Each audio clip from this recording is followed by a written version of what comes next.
after at north eh. Sa Baguio, sa Ifugao, ganyan naman. Okay. Yan. Repeat yan, naririnig nila. Ito na si Leonard. Yan na. May isang bali pumasok. Ito na, Nathaniel Doronia tsaka AJ Pamat, no? Salamat po sa lahat ng... This is round number 2. Yun. Ito. Ganda naman. Batis yan, ha? Yun, oh. Ganda. Well, hindi makatahap na ng head movement ni Porres pagkabalik ni ano. Tapos si Digamo yun. Good! Natamaan din. Nabalikan. And, nanggigigil si, nanggigigil. Ay, pagsabayan dito si Porres. Ano mo, masaya panoodin yung mga medyo below the belt. Corner, medyo nagagalit pag nakipagsabayan din ng boxer.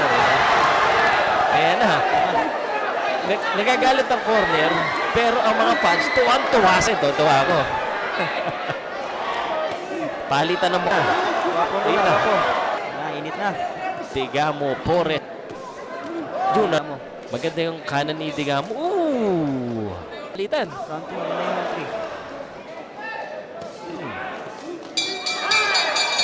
3.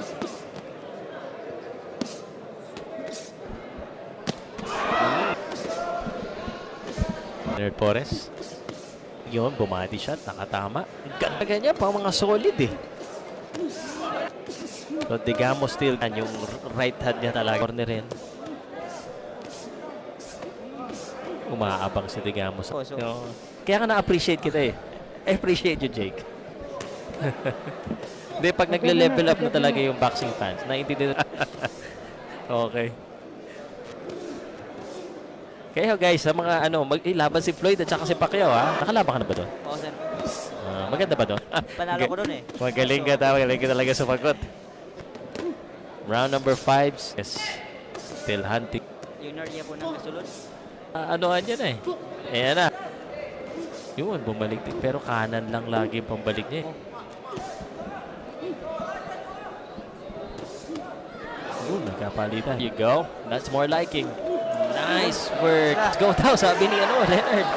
Kaso, yun ang isang ko sa kanya. Umuopensa siya, pero alam kong kaya niya tanggapin. Pero dumipensa pa rin. Bakit yung tinatanggapin mo yung suntok? Diba? Kumpiyansa. Kumpiyansa? Kahit na, bro. Hindi mo alam kung kailan ka tatablan. Pero masaya panoodin. Kumpiyansa. Lalo ng kanan. Di ma-solid eh. Di mapasok ng solido. Oh! Eto na, mukhang nakatamaan din. Eto na. And Leonard Porres III. Ang dapat gawin siguro ni Porres, abangan niya yung right step. Papasok. Right hand. Got body shot.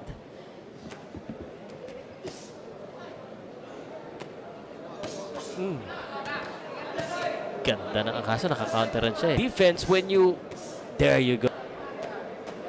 Mo coming back with his own combination na babalikan these guys. Bumabalik din eh. Woo! Tuloy-tuloy tayo. Yan na. Siya po yung kakasulod. Siya yung diskarte.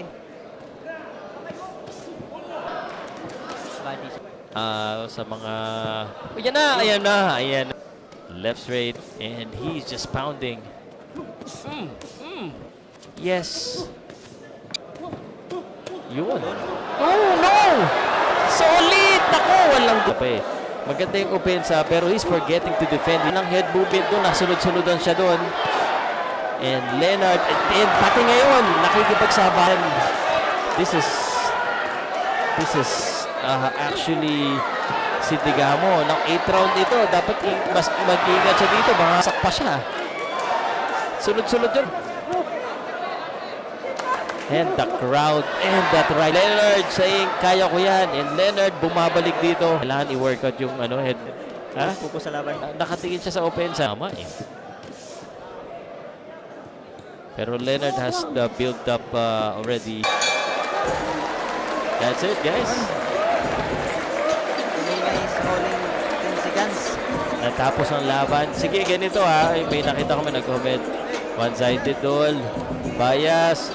Oh, sa tingin nyo, sino nanalo? Bias commentary daw, sabi ni Miguel. Shoutout, Miguel. Ganun talaga ha. Ang buhay, kanya-kanyang bias lang yan. Okay. Sino sa tingin nyo ang nanalo? Sino nanalo? Jake, sa'yo. Si, ano sir, Digamo sir. Siguro naman di na ako bias nun.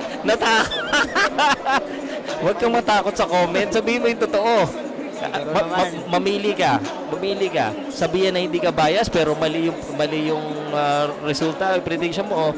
Maging totoo ka, sabihin mo talaga yung sino nanalo. Doon ako sa totoo sir. Oo. Sige, tatanungin kita ulit. Sino sa tingin mo nanalo? Walang duda sir, panalo si Leonard Pores. Ngayon, walang duda. Tungod ni sa mga fans lagi. Masanay ka na. Ako sanay na ako.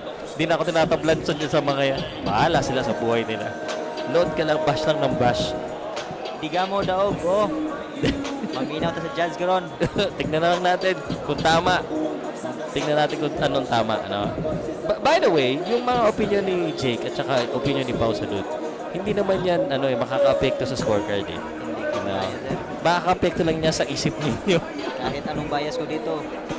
Oo. Tsaka sa isip nila makaka-apekto yan. Mapipikon lang isa. Anyway, magandang tanghali po sa inyo lahat. Ilang laban na lang bago sa Eman para naman sumaya sila? Ilang laban na lang? Okay. Ano lang. Ano? Upat na lang Upat na lang. kaparisan. Si Eman Yun. pakusa na. Oo. Naglibog na ako dito dahil sa mga bias na comment eh. Panalo referee. Okay, salamat po sa inyo lahat. Basta tatandaan nyo, mahal namin kayo. Mahal namin ang boxing. Nagtatrabaho lang po kami. Ito na, magtatrabaho na yung Ladies ating and gentlemen, announcer. before we announce the official result, I think these two warriors deserve a round of applause from the Spokane crowd. After 8 rounds of professional boxing, we go to the judges' scorecards. Judge Angelito Moakin scores it 79-73. Judge John Ray Bunyao scores the bout 78-74. Judge Anthony Humawin scores the bout 77-75. For your winner by unanimous decision, Leonard the Dreamer Porres III. Oh, ayan, maliwanag ha. 79, 78, and 74. Isang judge, isang round lang binigay kay Digamo. Isang judge, dalawa. Isang judge, tatlo. Oh, judge na ang nagsabi niyan. Again, alam mo, sabi ko sa mga referee, bawal kayo sumikat. Alam mo kung bakit bawal sumikat ang mga referee? Alam nyo ba kung bakit? Kasi yung matatandaan sila yung nag-score. Kami, kahit anong sabihin namin yung score, walang epekto yan. Bakit kami ang inaaway niyo yung mga commentator, ha? Kayo talaga.